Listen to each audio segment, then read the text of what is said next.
Kelly Mullen, a Million Student March national event organizer. Kelly, good to have you. Keely, I'm sorry. Is it Keely or Kelly? That's okay. It's Keely. I apologize. So what do you want here? What do you want?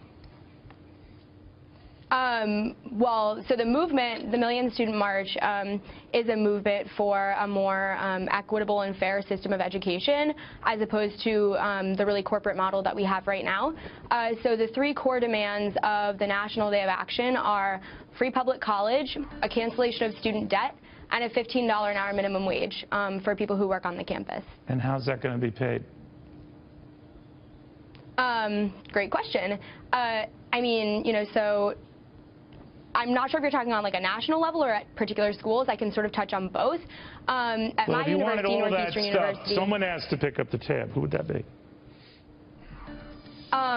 The 1% of people in society that are hoarding the wealth and really sort of causing a catastrophe that students are facing. I mean, we have a relationship right now where 1% of the population owns more wealth than the 99% combined. All right, so if the 1%, Kelly, if the 1% just had their taxes raised a few years ago back to almost 40%, then to pay for the health care law, they had them raised another few percentage points. Then they had their deductions limited to raise another couple points, where depending on the state or locality, they're pushing over about 50% in taxes. How much higher do you think? How much more do you think they should pay? I think enough until we have a system where not 1 in 2 American families are threatened with poverty. So where do they go? Let's say if you tax them, they're smart folks, these people, these 1% hoarders, right? So if they leave here, then who's going to pay for all this stuff that you want? If they leave the country. I mean, there's always going to be a 1% in the U.S. The U.S. is like the bastion of capitalism and its success, and I think Do you think the 1% could pay for all of this? Absolutely. 85 people in the world hold more wealth than half of the global population. No, wait a minute. I mean, are we talking about 85 billionaires, or are you extending this to the 1%? Or whomever who earn a little bit north of $250,000. At what level, Keely, do you start saying you got to pay a hell of a lot more than you're paying now in taxes? I mean, I think people earning, certainly people earning over $1 million a year should be contributing to the wellness of society. If it's 50% now, let's say it's around 50% with taxes. We used to have a top rate of 90%. You think we should get back to that? I mean, I think that eventually we will get back to that. I think eventually. You're okay with that? Are some of your friends okay with that? Do some of them want to be successful themselves, and they'd be happy when they get to a level, maybe over 200,000, 250,000, they start paying 90% in taxes on that? They'll be happy with that? Absolutely. I mean, I think that Keely, come on, you're talking to me here. Your friends are going to be happy getting to a point in their career when they can look outside and say, finally, I'm able to pay 90% in taxes. Obviously, people in your position, don't want to pay 90% in taxes. I dare say, unless you're high as a kite, you wouldn't volunteer to pay 90%, right? I mean, unless you really did see a considerable bang for the buck and it was worth it, right?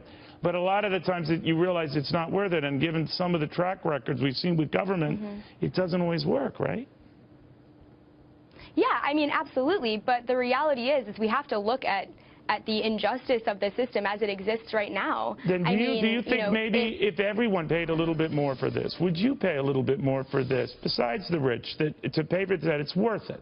That you think these are good goals? People already are paying for this. No, I asked it differently. I asked you, would you, Keely, and your friends, and your mom, and your dad, and your family, would they happily pay more to provide all of these benefits you just outlined? Of course, and we already are. No. You just said to pay for some of the things you wanted, the rich should pay significantly more than they're paying right now. Now you're telling me... Yeah, that's exactly what I'm saying. Okay, everyone's already paying. Well, they're not. I mean, now you're saying for these added benefits that you want, and they're fine benefits, don't get me wrong. You think your friends, their parents, your family would be happy to pay a little bit more to provide these guarantees and benefits.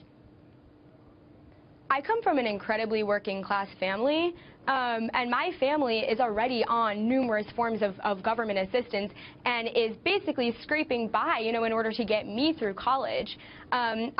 I live in a world and I see a system around me where there's a population that's doing nothing to contribute to the progression of society. Education is really the only way that we have innovation, that we have, Keely, I'm sure you know. You sound very smart. You know what's going on. You mentioned what's going on in the world. You're probably aware what's happening in Greece and these other countries that provided all these benefits and then some, many of which you outlined very nicely here for us today.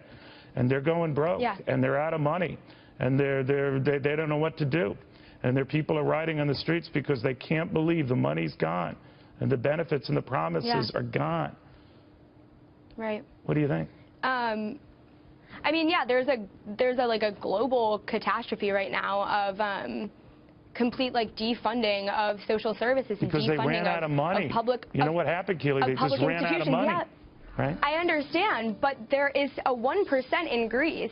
There's a 1% in the United States. There's a 1%. There's a ruling class in absolutely every. I don't doubt there is, Keely. I don't doubt there is, but obviously they've been trying to tap them to get money from, and they realize either they don't have the money or they hid from the money. They're gone. They're gone. Yeah. And now these countries are going those bust. people need to be accountable. All right, fine, but they're smart and they're scurrying all over the globe.